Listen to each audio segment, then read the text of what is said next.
Hi everyone, welcome to Learner Bhaiya YouTube channel.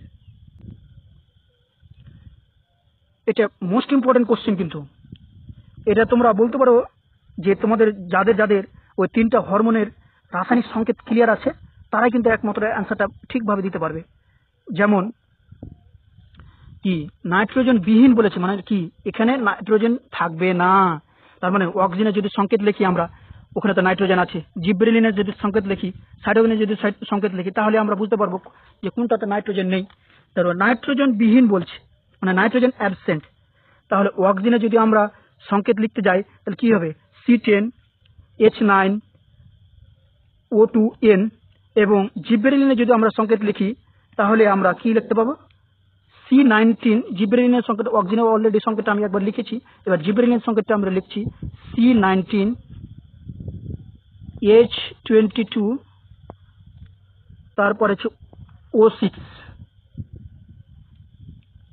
তাহলে কি দেখতে পাচ্ছি এখানে কিন্তু এর সংকেতে কিন্তু কোনো নাইট্রোজেন নেই, তার মানে কারেক্ট অ্যান্সার হয়ে যাবে অপশন বি।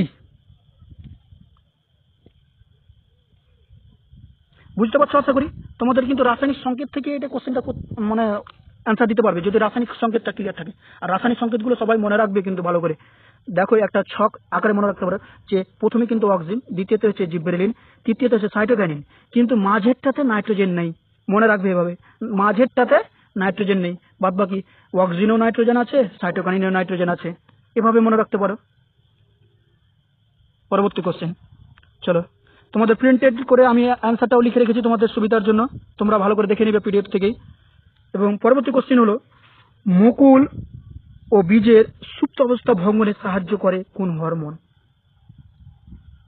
ব্রেক সিড এবং বা ডরমেন্সি। ডরমেন্সি মানে কি সুপ্ত অবস্থা, কোনো একটা বীজ, সাপোজ ধরো কোনো একটা বীজ আছে, তুমি ওটাকে এখন তুমি জমিতে রোপণ করবো না, সেটাকে রেখে দিলা, তার মানে কি বীজ এমনি যদি তুমি প্যাকেটে রাখো সেটা কি আর গাছ বেরোবে? গাছ বেরোবে না। তাহলে কি হবে, ওই বীজটা ডরমেন্সি অবস্থায়, সুপ্ত অবস্থায় চলে যাবে। সুপ্ত অবস্থা মানে কি ও কোনো ফাংশনালি অ্যাক্টিভ নয়, মানে সে সক্রিয় নয়, সে ইনঅ্যাক্টিভ অবস্থায় আছে। কিন্তু যদি সেই বীজটাকে যদি তুমি জমিতে রোপণ করো এবং তার অনুকূল পরিবেশ প্রোভাইড করো, যদি প্রোভাইড করে, যেমন জল, আলো, বাতাস, সবকিছু তার অনুকূল পরিবেশ যদি দাও, তাহলে কি হবে, সেই বীজ থেকেই গাছ উৎপন্ন হবে। তাহলে সেটা কি হচ্ছে কি বীজের সুপ্ত অবস্থা ভঙ্গন, তার মানে কি বীজটা সুপ্ত অবস্থায় ছিল, সেটাকে ভঙ্গন করবে কোন হরমোন? সেটা ভঙ্গন করবে কোন হরমোন? মোস্ট ইম্পর্টেন্ট কোশ্চেন এটা। তোমরা যতদিন লাইফ সায়েন্স অথবা বায়োলজি নিয়ে সায়েন্স যখন পড়বে অথবা যখন অনার্স করবে, এই ধরনের এই হরমোন রিলেটেড পোর্শনগুলো থাকবেই, A to Z তোমরা আরো বিস্তারিত পড়বে পরে। এখানে কারেক্ট অ্যান্সার কি হবে, কি জিব্রেলিন হবে কারেক্ট অ্যান্সার, অপশন বি।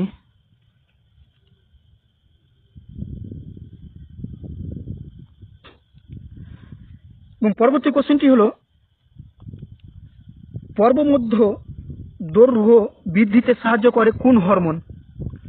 এবার পর্বমধ্য কথাটা আগে বুঝে নিই, পর্বমধ্য কথাটা কি?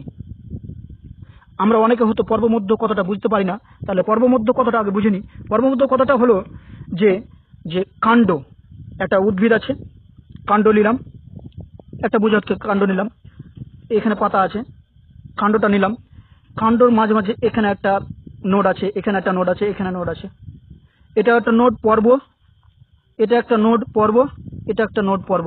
এই নোডের মধ্যবর্তী ডিস্টেন্সটাকে বলা হয় পর্ব মধ্য।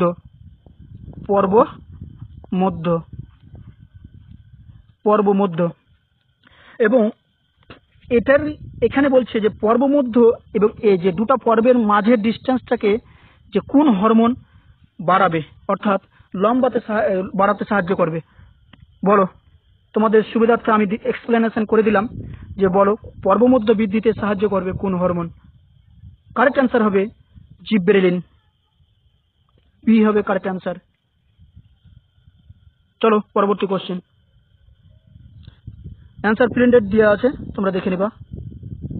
পরবর্তী কোশ্চেন হলো যে প্রাকৃতিক সাইটোকাইনিনের উদাহরণ বলো। এগুলো তো একদম মুখস্থ থাকা দরকার, একদম পরীক্ষাতে আসলে যেন সাটা একদম অ্যান্সার দেওয়া যায়, ফটাফট যাতে করতে পারো। কি হবে অ্যান্সার বলো? Option A zeatin, option B kinetin, option C উভয়ই, অপশন ডি অক্সিন। বলো প্রাকৃতিক সাইটোকাইনিন। এখানে সেই অ্যান্সারটি হবে এ। তোমরা সেই ট্রিকটাই লাগাতে পারো জিব্রেলিনের ক্ষেত্রে যেটা লাগালাম, প্রাজি। তার মানে কি প্রাকৃতিক জিয়াটিন। প্রাকৃতিক যদি প্রাকৃতিক জিব্রেলিন অ্যাসিড যদি হরমোনের নাম বলে, সেটা ক্ষেত্রে কি হলো? সেটা জিব্রেলিক অ্যাসিড হলো। আর প্রাকৃতিক সাইটোকাইনিনের উদাহরণ যদি বলে, তাহলে কি হলো? প্রাকৃতিক সাইটোকাইনিনের উদাহরণ সেম ট্রিক্সে দুটো কাজ হয়ে যাচ্ছে কিন্তু প্রাজি। তার মানে প্রাকৃতিক সাইটোকাইনিনের উদাহরণ হলো জিয়াটিন। তার মানে কি প্রথম অক্ষর প্রা, আর এটা হচ্ছে জিয়া, জি, প্রাজি। মনে রাখবা এভাবে সুবিধার্থে, যাতে পরীক্ষার্থে যাতে ভুল না হয়, সেজন্য এভাবে মনে রাখা উচিত। তোমরা অন্যভাবে মনে রাখতে পারো, তোমাদের ব্যাপার, কোনো অসুবিধা। তোমাদের সুবিধার্থে আমি একটু সহজ করে বলছি। পরবর্তী কোশ্চেন, যে কৃত্রিম সাইটোকাইনিনের উদাহরণ। এই উদাহরণগুলো কিন্তু মুখস্থ করে নেবা ভালো করে, খুবই ইম্পর্টেন্ট।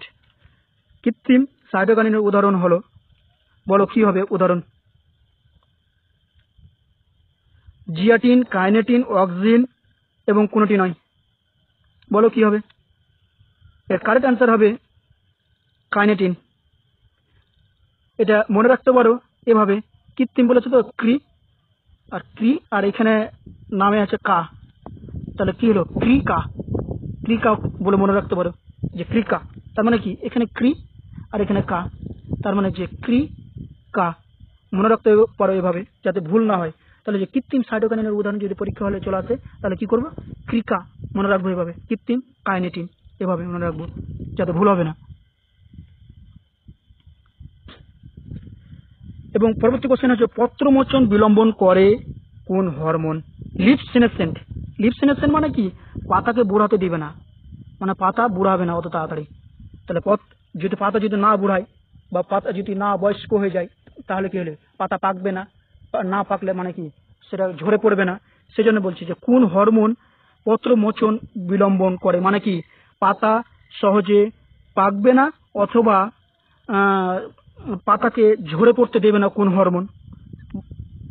বলো। তোমাদের সম্পূর্ণ বই থেকে আমি প্রশ্ন করেছি, এবং স্টেপ বাই স্টেপ কোশ্চেনগুলো সব আছে বইয়ের, তুমি দেখে নিবা বই থেকে। এটার কারেক্ট অ্যান্সার হবে সাইটোকাইনিন। পরবর্তী কোশ্চেন ইম্পর্টেন্ট, এটা একটা। এখানে বলা হয় এই পত্রমোচন বিলম্বন করে এই সাইটোকাইনিন, আর এটা বিজ্ঞানী রিচমন্ড ল্যাং প্রথম এটা অবজার্ভ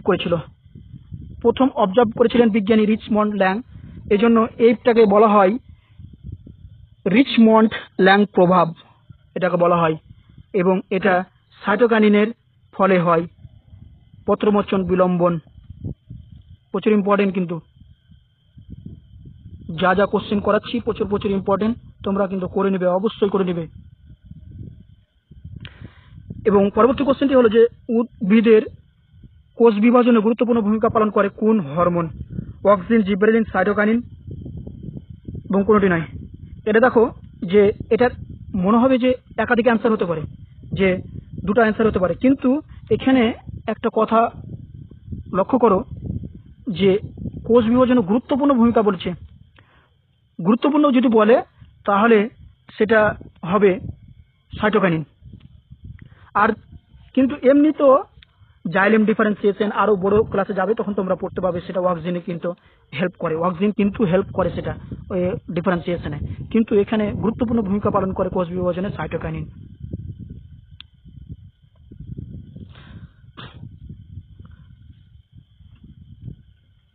আজকে এ পর্যন্তই। Thank you for watching videos. তোমরা ভিডিওটিকে লাইক করো এবং চ্যানেলটিকে সাবস্ক্রাইব করো, এবং আজকের ক্লাস কেমন লাগলো তোমরা কমেন্ট করে জানাও।